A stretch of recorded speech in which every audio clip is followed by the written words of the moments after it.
Assalamu alaikum.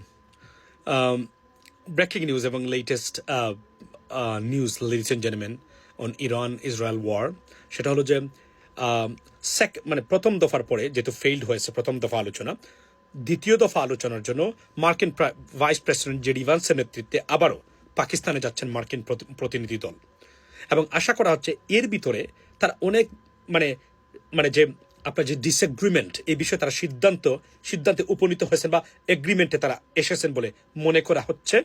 মানে এটা আপনার যারা এই যারা বুদ্ধ আছেন তারা মনে করেন, কেননা পাকিস্তানের মিলিটারি প্রধান আসিফ মনির এবং পাকিস্তান গভর্নমেন্ট রিলেন্টলেসলি তারা ইরানে যাচ্ছেন, আসছেন, কাজ করেছেন এবং বোঝাই যাচ্ছে যে এই আলোচনা থেকে এখান থেকে একটা চূড়ান্ত সিদ্ধান্ত আসতে পারে। আগামী সোমবারে যাচ্ছেন, মানে টুমরো প্রবলেম যাচ্ছেন আপনার মার্কিন প্রতিনিধি দল। আবার প্রেসিডেন্ট ট্রাম্প একটু আগে, আজকে রবিবারে একটু আগে এটা মানে প্রেসিডেন্ট ট্রাম্প উনি বলেছেন this way that way there is an agreement going to be taken place.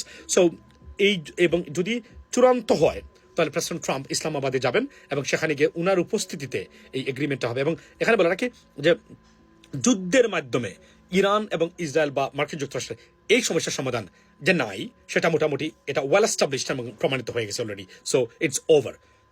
এবং আমরা মনে করি এবং হোপ ফর দ্য বেস্ট যে এই যে এখন যে চূড়ান্ত আলোচনা হচ্ছে, যেহেতু আলোচনা বন্ধ হয় নাই, আলোচনা হচ্ছে মানে হতে যাচ্ছে আবারও, সুতরাং বোঝা যাচ্ছে there are many positive things could come out from this আপনার talks, ladies and gentleman. In the mean time ভারতীয় দুইটা অয়েল ট্যাঙ্কারে আক্রমণ করেছে ইরানিয়ান কর্তৃপক্ষ।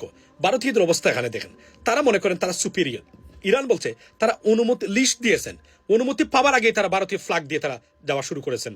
ইরান বলছে আমাদের এক্সিস্টেন্সিয়াল থ্রেট এখানে, আমাদের স্বাধীনতা সার্বভৌমত্ব, ইরান রক্ষার যুদ্ধ, এখানে কাউকেই ছাড় দেওয়া হবে না এবং তারা সেটা দেয় নাই। যে কারণে মানে আপনার Iranian ambassador to India being summoned by the Indian government এবং তারা কান্নাকাটি করেছেন এবং হইচই সেখানে শুরু করেছেন।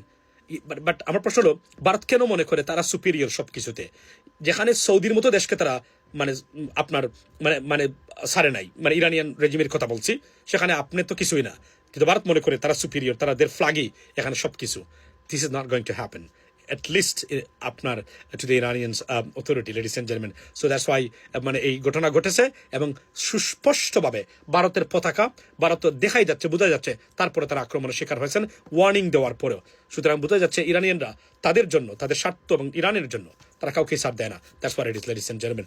So we hope for the best. President Trump sending his vice president again to Pakistan, I mean Islamabad, for second round talks, and I hope we'll see a great solution of this brutal war, ladies and gentlemen, that or regional war that has a global impact. ভালো থাকবেন, কথা বলবেন। আসসালামু আলাইকুম।